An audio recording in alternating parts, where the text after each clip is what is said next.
Assalamu alaikum warahmatullahi wabarakatuh. Yan uwa barkamu da sake saduwa a cikin sabon bidiyo.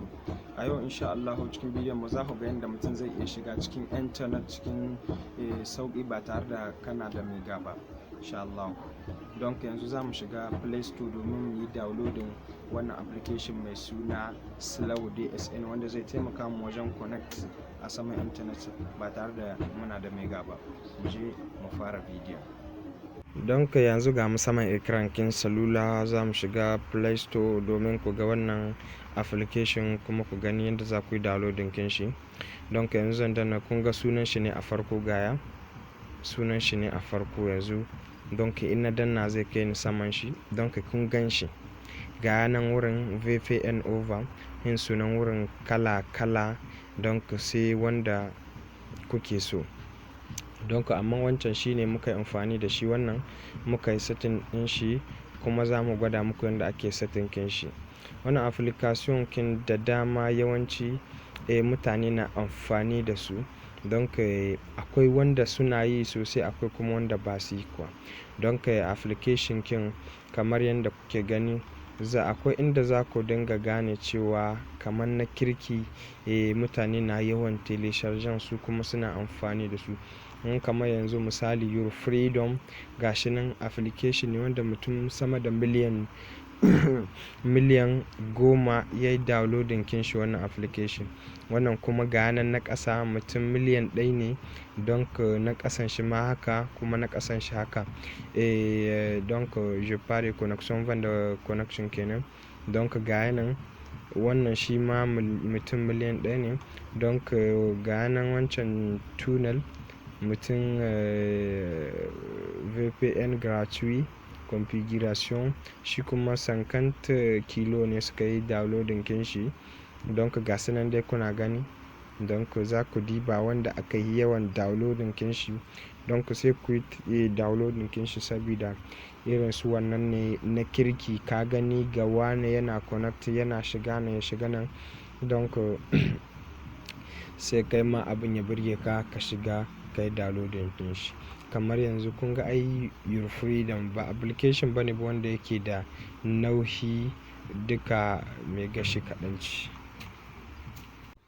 Don ka ga nan wurin dai kuna gani kala kala. Don ka sai wanda ran koyan muku.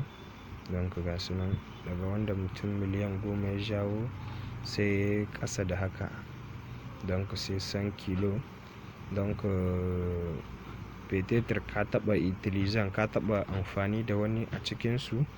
Don ka yanzu kuma ke na yi deja na yi installan shi kenan, deja na sauke shi a cikin salulata. Za mu je mu ga yadda ake daidaita shi. Don ka yanzu ga mu saman shi. Abu na farko da za ku yi nan, na farko ba za ku taɓa shi ba. Na biyu ma ba za ku taɓa shi ba. Na uku ne za ku taɓa kusa inda ku sanya inda aka rubuta Free TG na 8, inda aka sa 8 ita kaɗai. Don ka yau gashi nan nasa shi. Don ku sai ku zo na ƙasa nan inda aka sa 8 nan, ba wannan rubutun bane za ku gani a wancan wanda za ku yi downloading. Za ku sa 8.8.8 ta ƙarshe, ba za ku sa komi ba. Don ku nan wurin za ku bar shi haka nan inda aka sa nil. Nan na ƙasa za ku sanya 250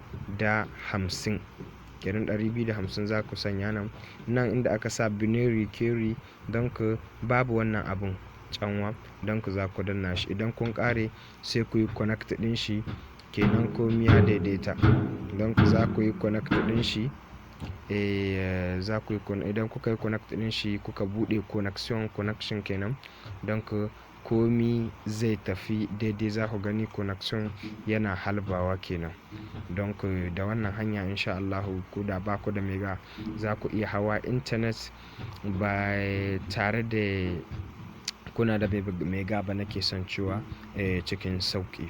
Don ka idan wannan application bai yi ba, ça marche pas pour ton appareil, tu peux télécharger une autre application parce que les applications sont nombreuses. Don ka application kin da yawa ne, za ku yi downloading kin su. Don ka gashi nan da kun ida za ku yi connect kin shi, zai fara aiki take yanke. take yanke ake cewa ko don ka gashi nan.